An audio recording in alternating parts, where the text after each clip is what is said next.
Welcome back, and welcome to another edition of our traveling book club, The Current Reads. It has been a few weeks since we launched this segment earlier this summer, and so far we've been to Burlington, Savannah, Clinton, and now this week we are headed to Columbus Junction, Iowa. Joining us now is the library's director, Mandy Grimm. Mandy, thank you so much for being here with us. Thank you so much for having me. All right, you have gathered for us the three of the most popular books right now at the Columbus Junction Library, and I couldn't help but notice a pattern here. They all kind of fall into this true crime, mystery-related genres, so why don't we start with the 24th Hour? What is that book about?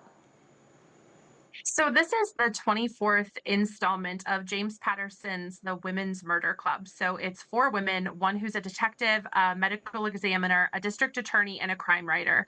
And each book, there's a mystery that calls on the four of them to solve this. It starts with celebration of an engagement and ends with an assault that requires all of their skills. This is a great one because, you're revisiting old friends, which is a perfect summer read, I think. So if you haven't started this series, you have 24 whole books that you get to go and follow along with all of these characters. And I think that's like the perfect quintessential summer read while getting your thriller on still. I would have to agree. And then if you stick with that same kind of theme, but you add a little romance to it, what is Butcher and Blackbird? So this one is the top most checked out book on our Libby app. So ebook and audiobook content. There are two books out currently in the Ruinous Love trilogy by Bryn Weaver, Butcher and Blackbird, and then Leather and Lark. This is hugely influenced by book talk, but it is two serial killers who happen to fall in love.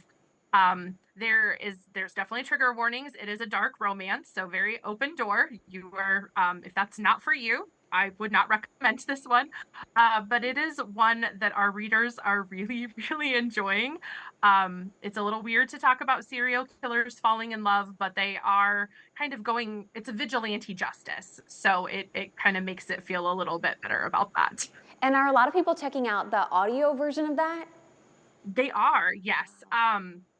So I've heard, I have not listened to the audio of that, but I have heard it is a male narrator and it is a very nice voice to listen to. So I've heard very good things about it. Love that. Well, finally, you were telling me that this third book shocked you and your library staff. What is this dark horse entry? It has. It's called A Fatal Inheritance: How a Family Misfortune Revealed a Deadly Medical Mystery by Lawrence Ingrassia.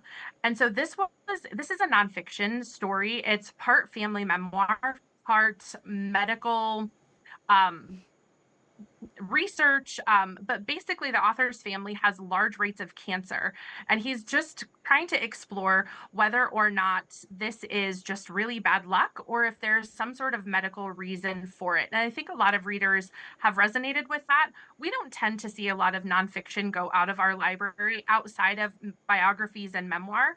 So when this was requested by a patron, it was too new to borrow from another library, and so we just purchased it because I mean, we have the ability to do that.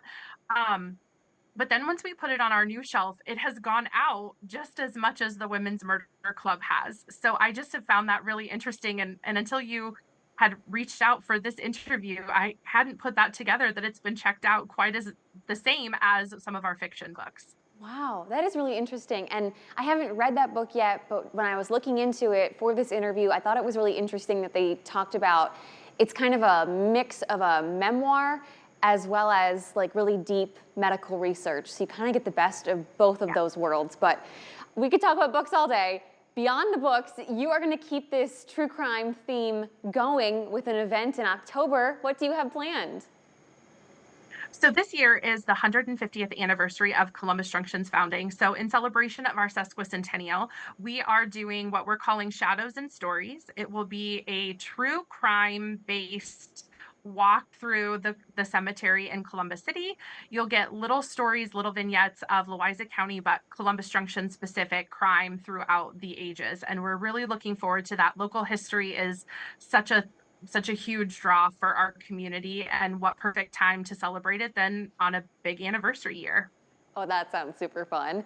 But before that could happen, I hear you have something coming up in August, or I guess it's already happening right now. It is.